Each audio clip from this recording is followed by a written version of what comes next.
Welcome back students to my channel spoken English with पीके।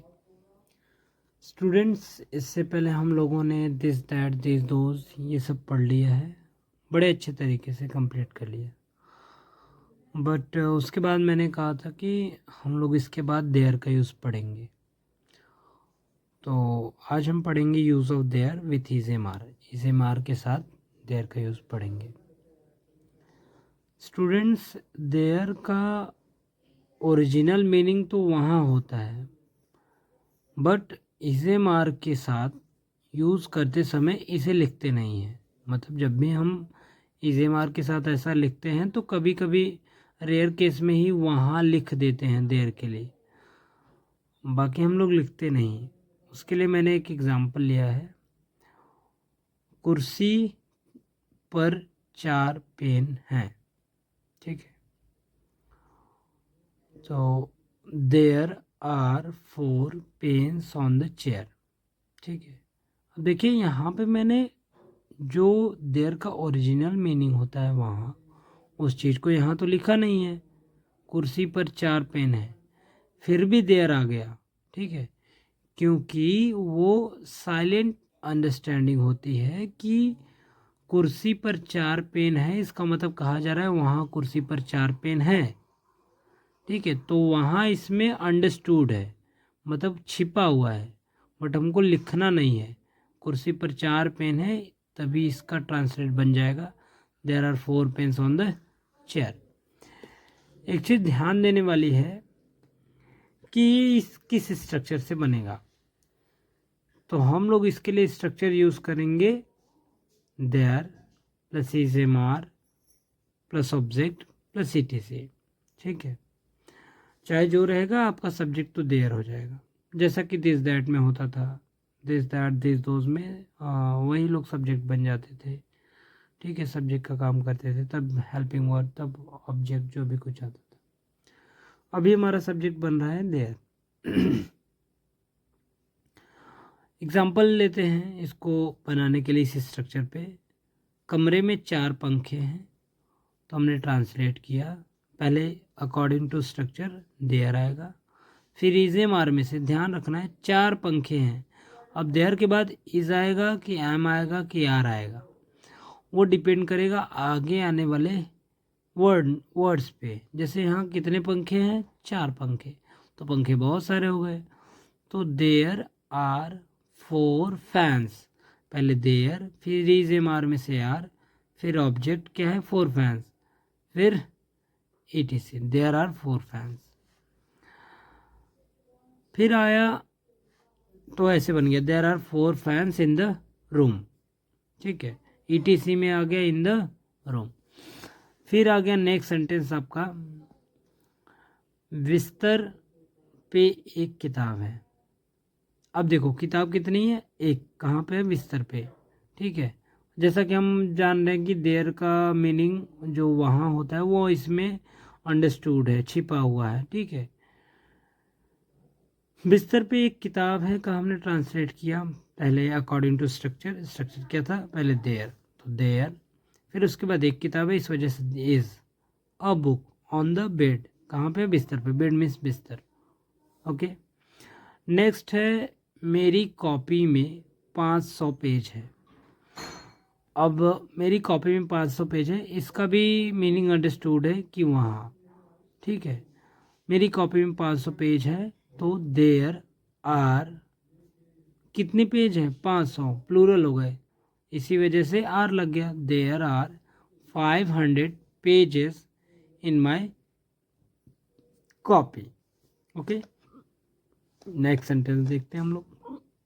सारा इस structure पे बन रहा है। अगर आने वाला वर्ड सिंगुलर है तो देयर के बाद इज लग जा रहा है। अगर आने वाला वर्ड प्लूरल है, जैसे 500 पेज बहुत सारे हो गए, तो आर लग जा रहा है क्योंकि प्लूरल है।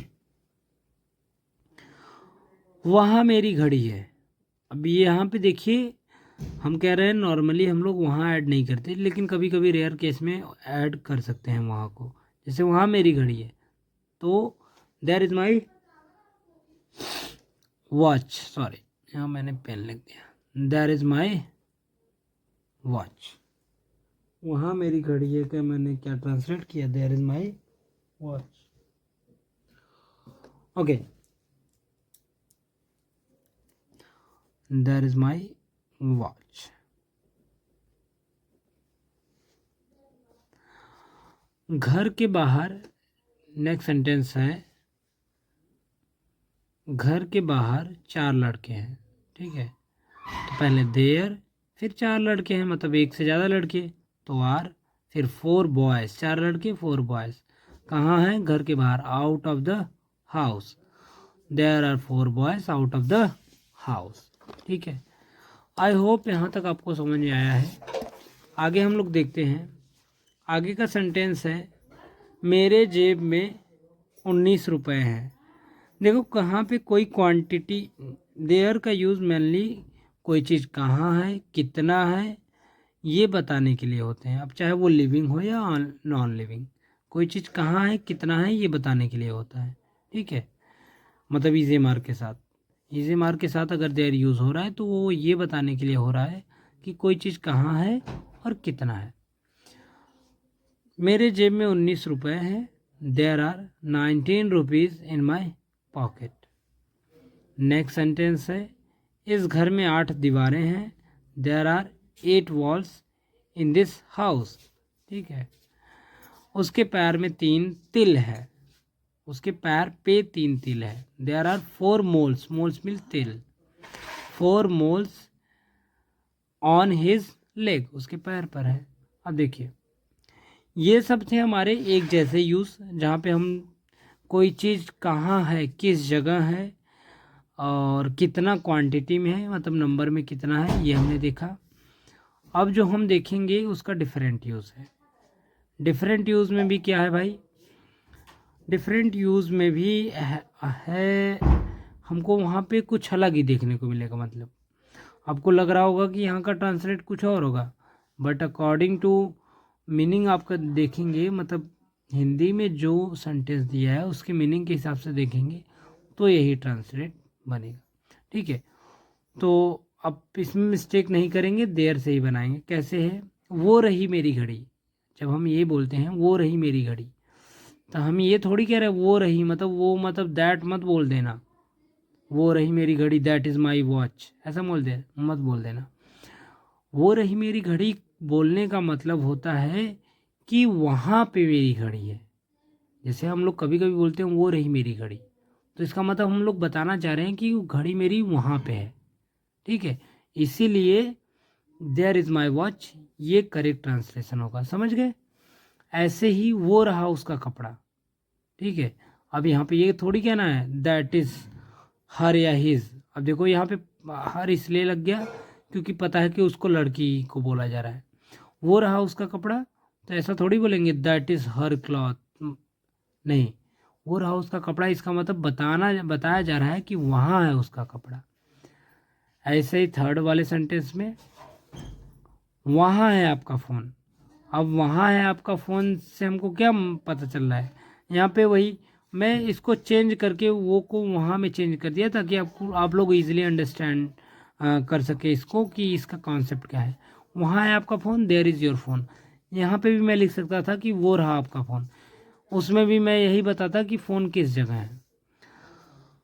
तो मैं समझता हूँ कि आप सभी लोग को बड़े अच्छे तरीके से समझ में आया ये।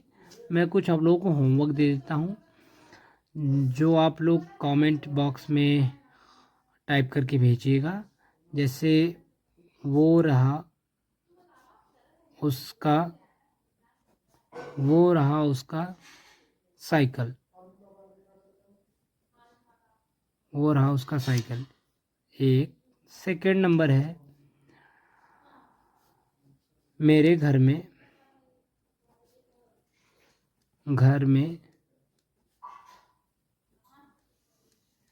4 लोग हैं। Second number.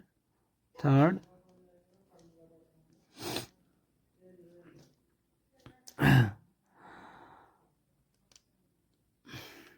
वहाँ वहाँ 5 आदमी हैं।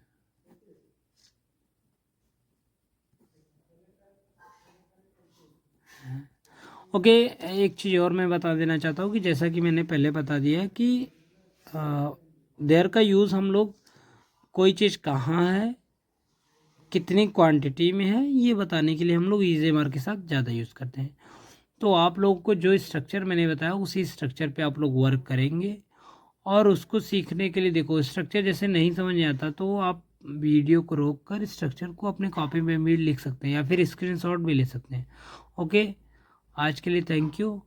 आई होप आप सब लोगों को ये वीडियो समझ में आया, अच्छे तरीके से देयर का कॉन्सेप्ट क्लियर हुआ।